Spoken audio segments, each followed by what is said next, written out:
Bienvenue dans l'émission qui challenge tes injonctions à la productivité et aujourd'hui on va remettre en question non pas la procrastination simplement mais la procrastination active. Ah celle-là tu l'as pas entendu souvent hein. Ou peut-être que si mais en tout cas on fait passer ça pour le next level de la procrastination parce que du coup c'est pas juste ne rien faire, c'est repousser les choses en faisant quelque chose de pseudo-productif qui en fait ne l'est pas. Pour la définition, on va dire officielle, la procrastination active, c'est repousser à plus tard, donc la procrastination, des tâches tout en faisant autre chose, d'où le active. Mais c'est des choses moins importantes, moins utiles, pas prioritaires, des choses artificielles. Très concrètement, il s'agit de faire le ménage alors que tu devrais avancer sur l'écriture de ton blog ou sur la création de je ne sais quoi. Tes révisions, un projet, une illustration, peu importe.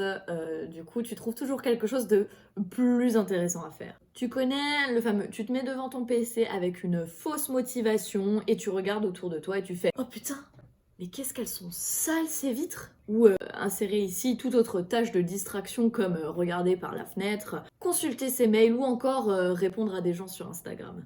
Et bien sûr, comme tous les autres défauts de l'humain qui t'empêchent de te concentrer sur les choses importantes, qui ramènent de l'argent, qui sont productives, les tâches, les vraies. Ce phénomène de la procrastination active est considéré par la sainte productivité comme inutile, indésirable, vraiment nocif et à bannir. En gros, c'est vu comme un fléau. On te tape sur les doigts si tu oses mettre quelque chose en priorité autre que le travail. Ou plutôt, tu te tapes tout seul sur les doigts parce que tu as intériorisé que c'était mauvais. Mais pourquoi de base c'est mal vu la procrastination active alors que de base tu es actif? Le point négatif évident, c'est la procrastination. Donc, ne pas faire ce que tu t'étais donné de faire, les choses importantes pour toi ou aux yeux du travail en général. T'as ce danger autour de toi qui est de ne pas atteindre la deadline, de ne pas produire assez, ça c'est pas bien du tout. Ou par exemple, on a déjà parlé de la matrice d'Eisenhower, ce serait ne pas respecter cette matrice, ne pas faire les choses importantes et urgentes d'abord. C'est mal vu parce que tu ne sais pas mettre de l'ordre dans tes priorités. C'est une question de manque de discipline. Si tu veux avancer dans ton projet, il faut le faire et pas faire la vaisselle à la place. Non, non. Tu sens l'ironie dans ma voix là, oui, on commence à exprimer déjà une opinion. Hein. Tu n'arrives pas à te concentrer, tu as un problème, tu es dispersé. D'ailleurs, on peut penser au fameux trouble de l'attention, TDA, TDAH, qui est du coup vu de nos jours comme quelque chose à corriger. Il y a plein de contenus pour aider les gens à se reconcentrer. En soi, c'est bien hein, les tips. Mais je propose plutôt de changer notre vision de la chose à la source. Simplement le problème c'est que tu n'as pas fait ce que tu t'étais donné de faire. Et ça c'est un truc qui prend encore beaucoup de place dans notre idée de la productivité. On se fait un plan, il faut s'y tenir comme des bons petits élèves qui respectent leur emploi du temps. Et de base c'est une bonne idée pour organiser son temps, mais on vient en faire des injonctions. Ce que je veux dire par là, c'est qu'à force de donner ou de lire ou de consulter des tips sur comment être plus productif, on crée une loi implicite de la juste productivité. Et du coup, on s'oblige à suivre des règles qui, quand elles sont trop rigides pour nous, nous font du mal et nous font dire qu'on est des merdes parce qu'on n'y arrive pas. Et si je fais une vidéo sur la procrastination active, c'est pas pour la condamner, mais au contraire, c'est pour déconstruire cette injonction de faire absolument les trucs importants en premier. Le but, c'est pas de suivre des règles rigides, même si c'est toi qui te les imposes à toi-même. Et surtout, si c'est toi qui te les imposes. Pour moi, l'important, c'est de faire les choses en conscience, d'accepter que parfois ça marche pas, mais d'utiliser les bonnes choses de la productivité. Du coup, la grande question, c'est comment déconstruire cette injonction qu'on doit faire toujours les choses importantes en premier et que faire autre chose, c'est la procrastination active. Bon, je l'ai déjà dit une fois, la procrastination n'existe pas et même si cette vidéo date, je soutiens toujours ce que je dis dedans. Mais plutôt la procrastination, c'est un big dump où on met un peu tout ce qu'on veut dedans. Et on te fait croire que si tu fais la vaisselle à la place d'avancer sur un truc important, t'es une merde qui a pas sa shit together. Ça nous force à la productivité à outrance. La valeur centrale de nos vies doit être le travail, la production. C'est la hustle culture à son paroxysme. C'est la productivité toxique au travail, la culture du burn-out, qui consiste à normaliser un dévouement total à une sphère de sa vie, donc en l'occurrence le travail, au détriment des autres. Et donc toute cette idée, ça incite à donner trop de nous-mêmes pour notre vie professionnelle. On oublie le côté humain et toutes les autres choses de la vie au profit de la production. Alors ok, hein, quand tu fais la vaisselle au lieu de travailler sur un truc, t'es pas forcément en train de soutenir justement ce travail à outrance. Mais justement, tu ressens une espèce de culpabilité de ne pas travailler. Et ça vient vraiment de cette construction sociale en fait qu'on a autour de la productivité, qu'il faut toujours être en train de travailler, et si t'as pas travaillé tant et tant d'heures dans cette journée, t'as pas le droit de faire autre chose. C'est vraiment cette idée que ta profession doit être au centre de ta vie, et la culpabilité que tu ressens, c'est vraiment construit par cette image de la productivité morbide. La première étape pour moi, du coup, c'est de comprendre les origines de cette culpabilité qu'on a, et une fois qu'on comprend que notre culpabilité, elle vient des idées nocives de la société et l'image du travail qu'on a aujourd'hui, on a encore plus envie de s'en débarrasser. Donc ma solution, c'est de remplacer cette productivité toxique et c'est il faut par des arguments que l'inverse est meilleur pour toi et tes projets. En fait, je voudrais créer une définition plus humaine de la productivité. Premièrement, on va remplacer ces injonctions. Je vais te prouver en quoi la procrastination active peut être un avantage. En fait, déjà, c'est plutôt utile. Déjà, j'ai remarqué, donc avec moi ou avec les personnes que j'ai accompagnées, que la procrastination active permet de préparer ton cerveau à quelque chose. Par exemple, lorsque tu t'assois à ton bureau, il est difficile de se concentrer directement sur une page blanche ou un document plein d'informations. Ton cerveau, la première chose qu'il va faire, c'est essayer de se raccrocher à quelque chose de facile, qu'il connaît. En fait, il va chercher un tremplin pour réfléchir, parce que c'est un peu trop brutal parfois, le matin quand tu lèves, ou même plus tard quand tu as vécu plein de choses, de se remettre en mode concentration. Scientifiquement, cette concentration, on peut la mesurer avec une fréquence en Hertz. Du coup, j'en avais déjà parlé dans ma vidéo sur la créativité, mais en fait, on est très concentré avec une fréquence très haute. Donc forcément, quand on commence notre journée, on n'est pas forcément dans la bonne fréquence. C'est pour ça que la procrastination active, donc toutes ces tâches que tu fais entre-temps pour t'échauffer, vont servir à augmenter cette fréquence. La procrastination active, c'est donc un échauffement, un entraînement pour ton cerveau pour lui faire élever ses fréquences et te mettre au travail. C'est un peu comme quand tu fais une game de chauffe ou quand tu fais un coup pour rien. Quand avant de rentrer sur scène, les artistes ils font des espèces de brrr, brrr. Il y a que ça dans High School Musical.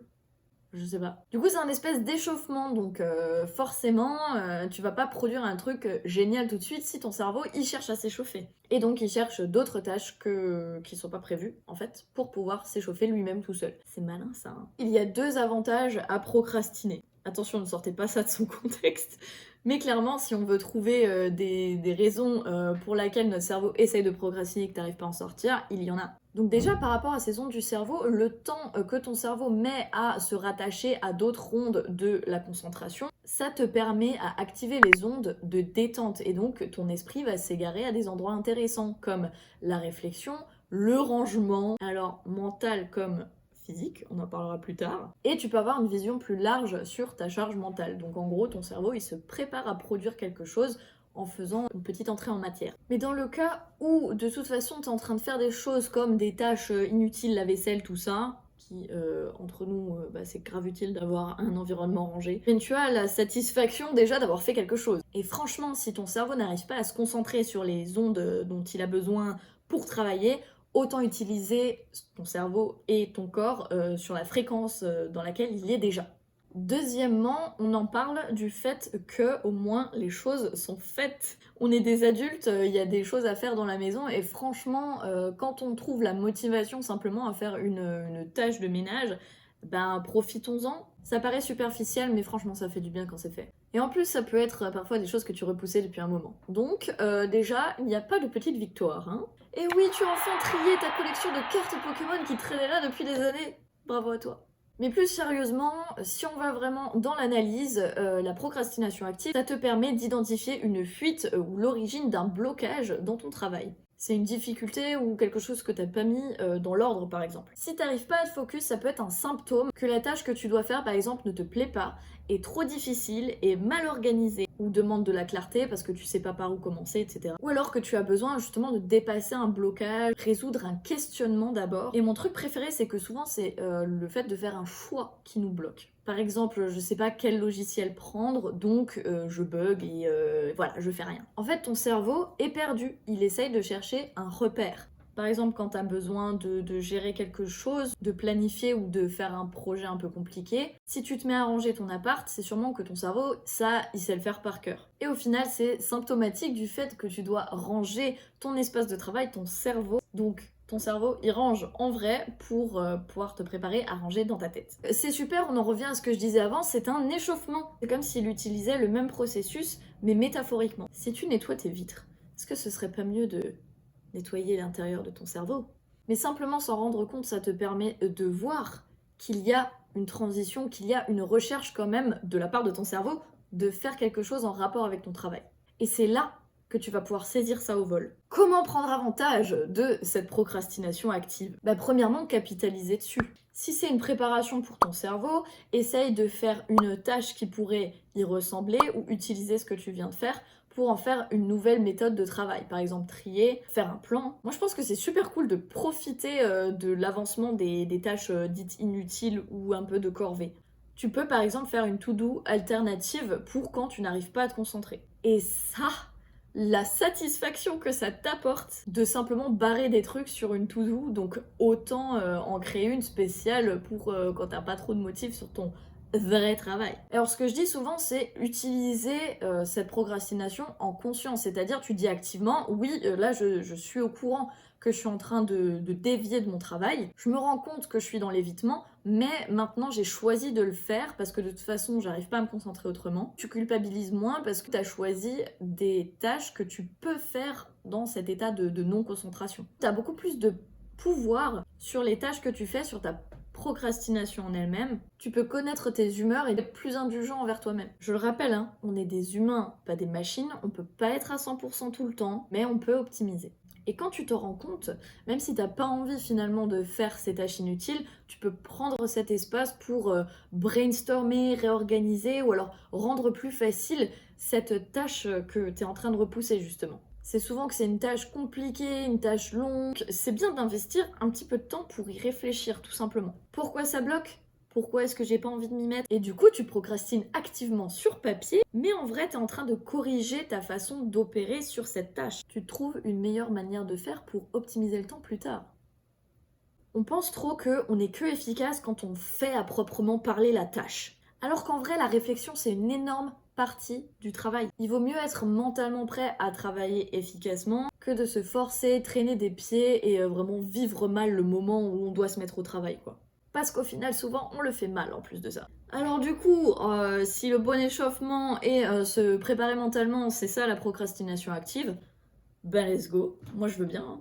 En tout cas, j'espère que tu pourras péter la gueule à la productivité toxique et créer ta propre définition du travail pour kiffer et être aussi efficace que tu veux. Alors la procrastination active, c'est plus le grand méchant du coup. Abonne-toi pour plus de vidéos, il y en a plus qui vont arriver, j'ai plein d'idées. Du coup j'espère que ça vous parle, le fait de démonter les injonctions comme ça, et surtout de trouver des solutions pour mieux travailler, et pas plus. Je te revois très bientôt pour une vidéo sur le temps ou le travail. N'hésite pas à me laisser un commentaire si ça t'a plu, vraiment ça m'aide. Partage la vidéo autour de toi pour les procrastinateurs chroniques, et à très bientôt.